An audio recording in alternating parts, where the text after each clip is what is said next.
ஒரு சிறிய கிராமத்தில் கண்ணன் என்ற ஏழை விவசாயி வாழ்ந்து வந்தான். அவனிடம் பெரிய நிலமோ பணமோ இல்லை. இருந்தாலும் அவன் மனசாட்சி மிகப்பெரிய செல்வமாக இருந்தது. தினமும் காலையில் எழுந்து தன் சிறிய வயலை உழுது மாலை வீட்டுக்கு திரும்புவதே அவன் வாழ்க்கை. ஒரு நாள் வயலை உழுது கொண்டிருக்கும் போது மண்ணில் புதைந்திருந்த ஒரு சிறிய பெட்டியை கண்டான். அதை திறந்தபோது உள்ளே நிறைய தங்க நாணயங்கள் இருந்தன. அதை பார்த்ததும் கண்ணனின் மனம் சற்று குலுங்கியது. இதை வைத்துக் கொண்டால் என் வாழ்க்கையே மாறிவிடுமே என்று எண்ணம் வந்தது. ஆனால் உடனே அவன் மனசாட்சி அவனிடம் பேசத் தொடங்கியது. இது உன்னுடையதல்ல, யாரோ ஒருவர் துன்பப்பட்டு இழந்த செல்வம் இது என்று அவன் உள்ளம் சொன்னது. அந்த இரவு முழுவதும் அவனுக்கு தூக்கம் வரவில்லை. மறுநாள் காலை அந்த பெட்டியை எடுத்துக்கொண்டு கிராமத்தின் தலைவரிடம் சென்றான். தலைவர் கிராமமெங்கும் அறிவிப்பு செய்தார். சில நாட்களுக்கு பிறகு ஒரு வயதான வணிகர் வந்து அந்த பெட்டி தன்னுடையது என நிரூபித்தார். அவர் மிகுந்த மகிழ்ச்சியுடன் கண்ணனிடம், இந்த நேர்மைக்காக இந்த தங்கத்தின் பாதியை நீ வைத்துக்கொள் என்றார். ஆனால் கண்ணன் அதை மறுத்து, எனக்கு நேர்மையாக இருந்ததற்காக மன நிம்மதி கிடைத்ததே போதும் என்றான். இதை கேட்ட வணிகரும் கிராம மக்களும் அவனை பெரிதும் மதித்தனர். பின்னர் அந்த வணிகர் கண்ணனுக்கு நல்ல வேலை வாய்ப்பை ஏற்படுத்தி கொடுத்தார். காலப்போக்கில் கண்ணன் உழைப்பாலும் நேர்மையாலும் நல்ல நிலைக்கு வந்தான். அவன் வாழ்க்கை அனைவருக்கும் ஒரு பாடமாக மாறியது. நேரி, பணம் தற்காலிகம், ஆனால் மனசாட்சியும் நேர்மையும் வாழ்நாள் முழுவதும். சிறிய கிராமத்தில் வாழ்ந்தவன் அருண். அவன் குடும்பம் ஏழ்மை நிலையில் இருந்தாலும் அருணின் கனவுகள் பெரியவை.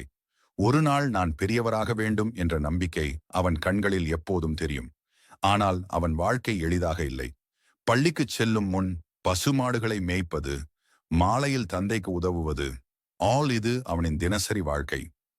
பள்ளியில் அருண் அதிக மதிப்பெண் எடுக்கவில்லை. நண்பர்கள் சிலர் அவனை பார்த்து சிரித்தார்கள். நீ என்ன சாதிக்கப் போகிறாய் என்று கேலி செய்தார்கள். அந்த வார்த்தைகள் அவனை காயப்படுத்தினாலும் மனமுடையவில்லை. இன்று இல்லை என்றாலும் நாளை நான் வெல்வேன் என்று அவன் தனக்குள் சொன்னான். ஒவ்வொரு நாளும் பள்ளிக்குப் பிறகு அவன் நூலகத்திற்கு சென்று படித்தான். புரியாத பாடங்களை ஆசிரியரிடம் மீண்டும் மீண்டும் கேட்டான். தோல்விகள் வந்த போதும் அவன் முயற்சியை நிறுத்தவில்லை. தோல்வி எனக்கு பாடம், முடிவு அல்ல என்பதே அவன் நம்பிக்கை. ஆண்டுகள் கடந்தன. முக்கியமான தேர்வு வந்தது. கிராமம் முழுவதும் பதற்றம். அருண் அமைதியாக இருந்தான். தேர்வு முடிவுகள் வந்த நாள் அருண் மாவட்டத்தில் முதலிடம் பெற்றான். அவனை கேலி செய்தவர்களே இன்று அவனை பாராட்டினர். அவன் பெற்றோர்கள் மகிழ்ச்சியில் கண்ணீர் விட்டார்கள். அன்று அருண் சொன்னான், நான் வென்றதற்கு காரணம் என் புத்திசாலித்தனம் அல்ல, என் விடாமுயற்சி. முயற்சி தொடர்ந்தால் வெற்றி நிச்சயம். நீதி, தோல்விகள் உங்களை நிறுத்த வந்தால் நம்பிக்கை உங்களை முன்னே நகர்த்தும். ஒரு நண்பனின் கதை. சிறிய கிராமத்தில் வாழ்ந்தவன் கார்த்திக். அவன் பணக்காரன் இல்லை, ஆனால் நல்ல மனசு கொண்டவன். அவனுக்கு ரவி என்ற ஒரே நண்பன். பள்ளியிலிருந்து வேலைக்கு போகும் வரை இருவரும் பிரியாமல் இருந்தார்கள். ஒரு நாள் ரவியின் குடும்பம் கடும் பொருளாதார சிக்கலில் சிக்கியது. படிப்பை நிறுத்த வேண்டிய நிலை வந்தது. ரவி மனமுடைந்து, என்னால் இனிமேல் முன்னேற முடியாது என்று சொல்லி ஒதுங்க ஆரம்பித்தான். அதை பார்த்த கார்த்திக் அவனை விட்டுவிடவில்லை. நீ தனியா இல்லடா, நான் உன்னோட இருக்கேன் என்று சொல்லி இரவு நேரங்களில் ரவியுடன் சேர்ந்து வேலை செய்தான். பகலில் படிப்புக்கும் இரவில் உழைப்புக்கும் நேரம் ஒதுக்கினார்கள். பல ஆண்டுகள் கழிந்தன. ரவியும் கார்த்திக்கும் வாழ்க்கையில் உயர்ந்த நிலையை அடைந்தார்கள். ஒரு நாள் மேடையில் நின்று பேசும்போது ரவி சொன்னான், என் வாழ்க்கையை மாற்றியது என் திறமை இல்லை, என்னை கைவிடாத என் நண்பன்தான். அந்த வார்த்தைகள் கார்த்திக்கின் கண்களில் கண்ணீரை வரவழைத்தது. கதை சொல்லும் பாடம், உண்மையான நண்பன் என்பது வெற்றியில் கைதட்டுபவன் அல்ல, தோல்வியில் கையை பிடித்து எழுப்புபவன். ஒரு ரயில் பயணம் அந்த காலை ரயில் நிலையம் வழக்கத்தை விட சற்று அமைதியாக இருந்தது. பிளாட்பாரம் நம்பர் 3 நின்றிருந்த ரயில் பல கதைகளை கொண்டு நகரத் தயாராக இருந்தது. அந்த ரயிலில் ஏறியவன் அருண். கையில் ஒரு சிறிய பை, மனதில் பெரிய சுமை. வேலைக்காக நகரம் போகும் பயணம். பின்னால் விட்டு வந்த கிராமமும் அம்மாவின் அமைதியான முகமும் அவனை உள்ளுக்குள் கனத்ததாக மாற்றியது. அவன் உட்கார்ந்திருந்த சீட்டின் எதிரே ஒரு வயதான மனிதர்.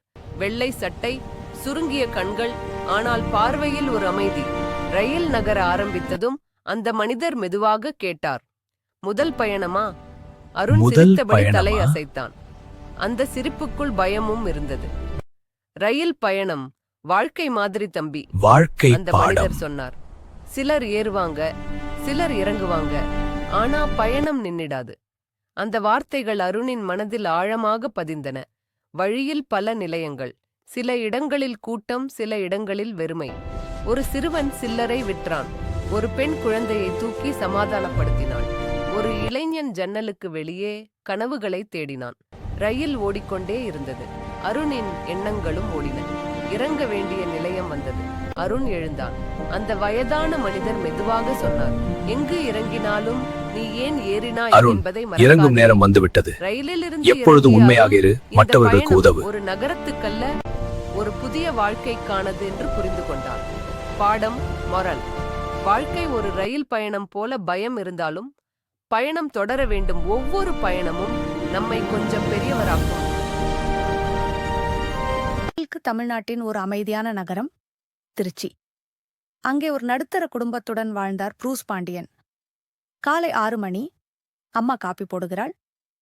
மனைவி மீனா குழந்தையை பள்ளிக்கு தயார்படுத்துகிறாள்.